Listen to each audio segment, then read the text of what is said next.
Hi friends, DK this side. Why do we do fundamental analysis in the stock market?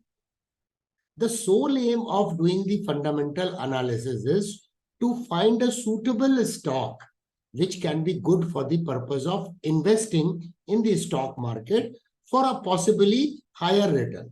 We touch different data points, different financial ratios to find out the suitability of that particular stock. And one such parameter or financial ratio is return on capital employed, which is known as ROCE of a company.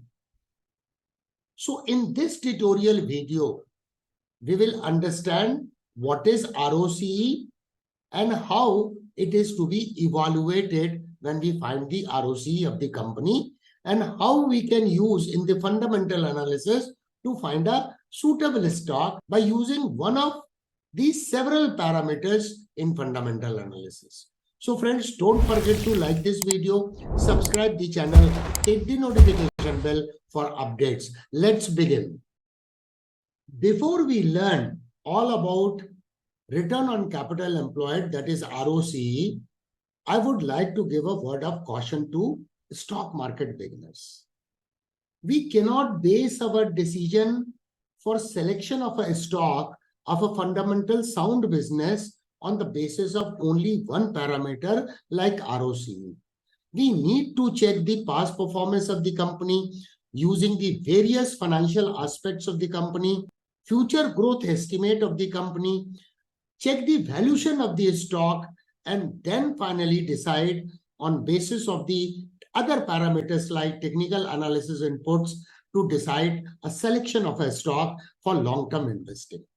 However, we are going to learn in this video ROCE because each and every element is to be understood before we can put together all the elements to finally conclude on a stock where we intend to invest money for long-term in the stock.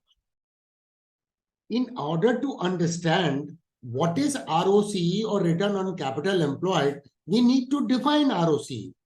So ROCE or return on capital employed is a financial ratio that measures a company's profitability in terms of all its capital. I'm talking about all its capital. It is calculated by dividing the company's earnings before interest and taxes by the total capital employed by the company in the business. So, by the definition, we get the formula. What is the formula to arrive at ROCE?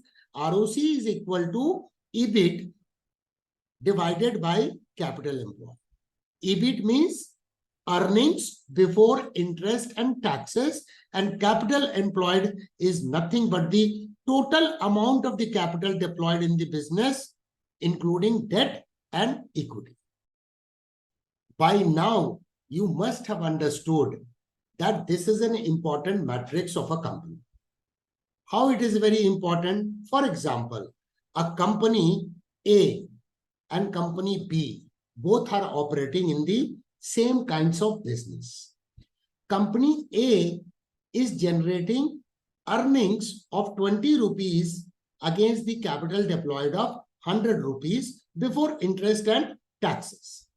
While company B is generating an earning before interest and taxes to an extent of 25 against the capital deployed of 100, which means company B is more efficiently utilizing the capital used in the business because it is generating 25% of the capital, which is ROCE of the company.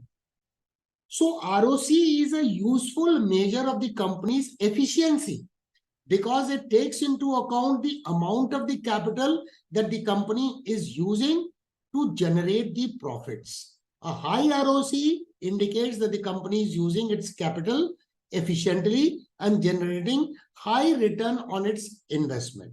So what is a good ROCE when we analyze a business? It depends upon so many factors. A good ROCE to have will vary depending upon the industry and the company's specific circumstances. However, as a thumb rule, I'm talking about the thumb rule. As a thumb rule, ROCE of 15% or more is considered normally good. There are so many factors that finally decides the ROCE, like industry in which the company is operating, company's business model, the company's financial structure, the company's management team. Ultimately, the management team is driving the business. So their efficiency is equally important to generate higher ROCE. Thus, ROCE becomes the valuable tool for investors and analysts to assess a company's profitability aspect and also the company's ability and efficiency to generate profit against the capital used by the company in the business. By comparing the ROCE of different companies, investors can identify these companies that they are using their capital more efficiently or they are using capital in a sluggish fashion. So generating the higher return on the capital employed is always a welcome sign that it indicates that the company's management is also efficient to generate the more profit. If we take some of the examples, how the ROCE varies, like Apple today has an ROCE of around 27.4%. Microsoft has an ROCE of 30.5%. Amazon has 23.9%. Tesla has an ROCE of 25.9%. Walmart has an ROCE of 14.7%. So at a glance, we can see that the ROCE of different companies can vary significantly. This is because the factors that affect the ROCE can vary from company to company. However, high ROCE is generally considered to be a good sign for a company for selection of the stock of that company. So as I told you, thumb rule is 15% and higher. And if you can consider 20% and higher, that is nothing like it. So ROCE becomes a very, very significant and important financial ratio to find out a suitable stock, and it also reflects the efficiency of the management of which you are selecting a particular stock. I hope, friends, this small tutorial on return on capital employed or ROCE might have given you a fair idea about what is ROCE and what is the significance of ROCE. Friends, give a lot of thumbs up to this video, share this video, subscribe the channel, hit the notification bell for updates. Looking forward to meet you very, very soon.